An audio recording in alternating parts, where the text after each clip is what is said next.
Hey guys, thanks so much for joining us tonight. So, you are here with us because you've either heard from me personally, or one of the other coaches on our team has invited you to join us to check this out. So, either way, I'm so thankful that you're taking 10 minutes out of your busy day to be here with us.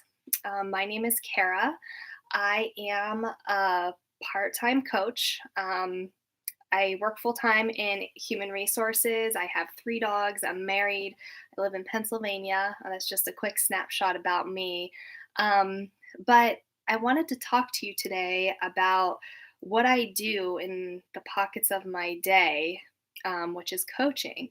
And specifically, there are a lot of things that I could tell you about coaching, but the thing that is near and dear to my heart is community. So um, one of the things that I'll just kind of take you on a journey from kind of how I was before I started this, kind of the during and then the after.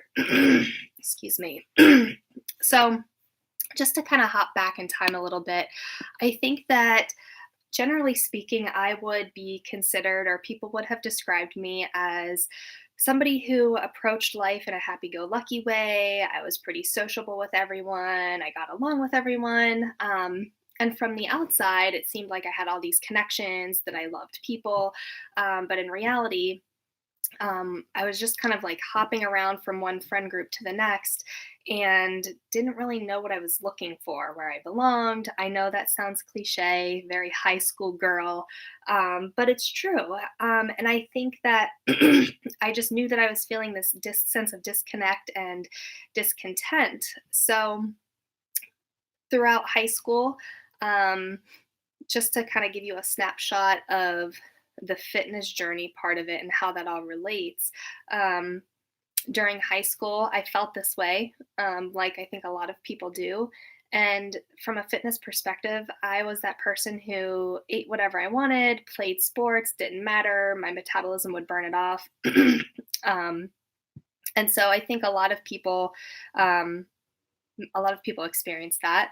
Then throughout college, same thing. I still was on this track of eating whatever I wanted, still played sports, but I also went through some pretty bad anxiety slash depression.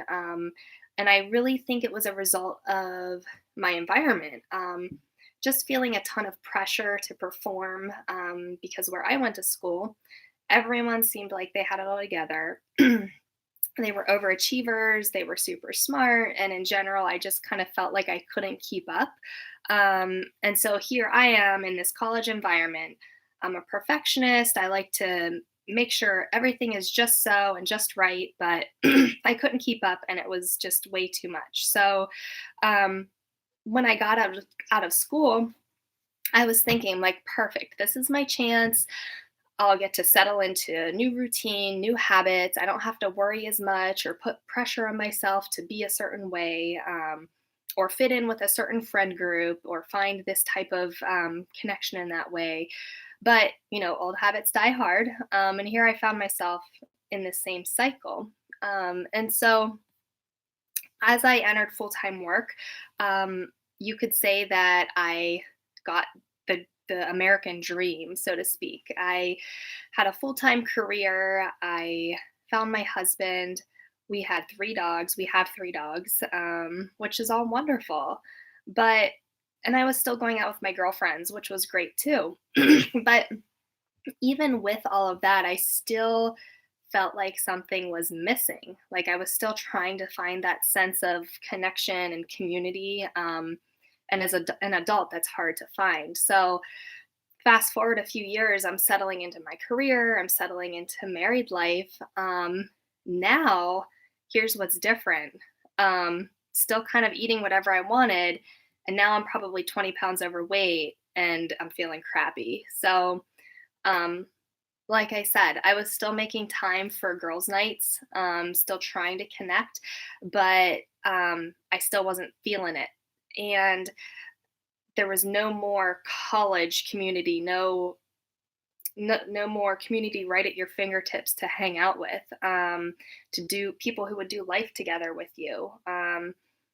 So, and I'm sure that a lot of you can relate to this. You get up early, you go to work, you put in your full 8 hours or however long you work during the day. You get home, make dinner, get stuff ready for the next day, whatever it is that you do during the evening, and then collapse into bed and do it all over again. And that's exhausting.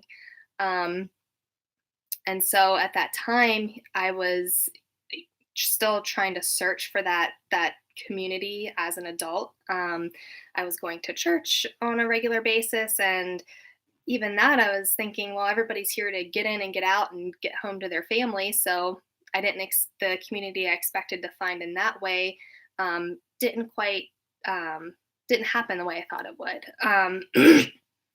Again, like I said, it felt a little bit silly in my mind to just go out to people and say, "Hey, I'm Kara. How are you? Do you want to be friends?"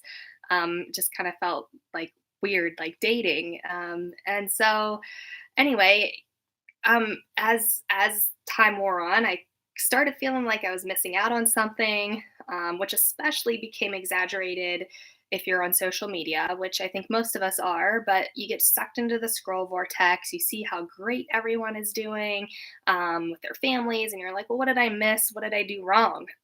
So here's the turning point. I was 20 pounds overweight. I didn't know what I was doing here in this realm, but I did know that I needed to make a change for me personally. And so that's where it all started. I bought the 21 Day Fix DVD set online. I think I got it on Amazon actually at the time. And I called my free coach that I saw on the end of the DVDs. I got connected to a group, an accountability group where people pushed me. And here's what I found, guys. I found ladies who pushed me and encouraged me to keep going even when I felt crappy. People who showed up for me even when I didn't want to show up for myself. And women who really became like sisters to me. I watched them overcome struggles and vice versa. We celebrated victories together.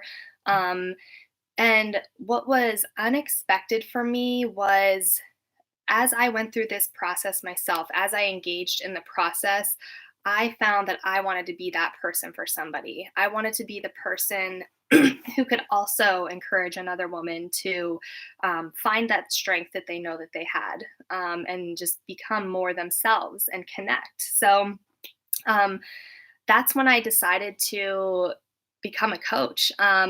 Definitely did not come into this expecting to join. I had no idea what I was doing. I figured I would figure it out as I went, which, if you know me at all, that is not my personality. I have to have a plan, have everything together before I do anything. But in this case, I knew I wouldn't be alone. So, um, these girls on my team, they're my community. And I found fulfillment just pouring into them and into other people. Um, so yeah, that is that's a snapshot just of kind of the feelings that I felt before I started coaching, just of discontent and disconnectedness, and then how I unexpectedly found it in working out and getting healthy, and then paying it forward to other women. Um, so I said that I told people, I told you guys that I was going to keep this to 10 minutes. So I could tell you so much more about my story personally. But I want to give you a little takeaway here about, so you hear me talk, but what should you do now, if this speaks to you? So um, I'll tell you first what you should not do if there's something, any kind of spark that speaks to you or lights a fire within you, and you're sitting there thinking, like, oh my gosh, that's me. Like, I totally feel that way too. Don't ignore that. Don't let that spark die. That's life, God, the universe, whatever, trying to tell you to pay attention. So, all I would ask is that if any of this resonated with you in some small way, just reach out and ask me questions, ask whoever invited you questions. I guarantee we've all been there in some way. Um, so, the exciting thing is that our team, we are ramping up for a new wave of coach mentoring. And we would love to bring you on board if this is something that spoke to you. What that means is we are ready to take a group, small group of new coaches, um, help you define what your goal is. It doesn't matter how big or small it might be, it's all what you want and what you want to accomplish. And we would teach you how to do what we do and support you every step of the way. And so I imagine you're in one of two places. You're either sitting there and you're like, yep, sign me up, I'm in. Or maybe you're like, I have so many questions, I don't know where to start. Doesn't matter. Reach out either way, and just have a conversation.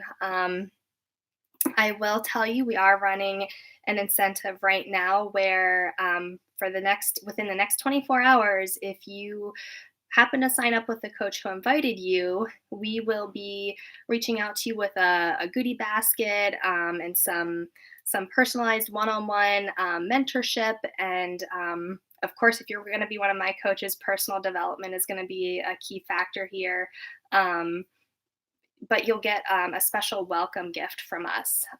So anyway, I've talked I've talked enough tonight, but let me leave you with this final thought. And this is something that I heard on one of my favorite podcasts. You've probably heard of it before. Um, of this saying before. It's called Choose Your Hard. It's hard to make a change in your life. It's scary and it's unknown, but it's also hard to stay the same and to stay stuck in that same rut and that same cycle day in and day out of not feeling fulfilled or not feeling connected. So as you mull over all of this, just remember that you get to choose how your life is going to be. So that's what I want to leave you with. And I just want to thank you again so much for joining me here tonight. And hopefully we will talk with you soon.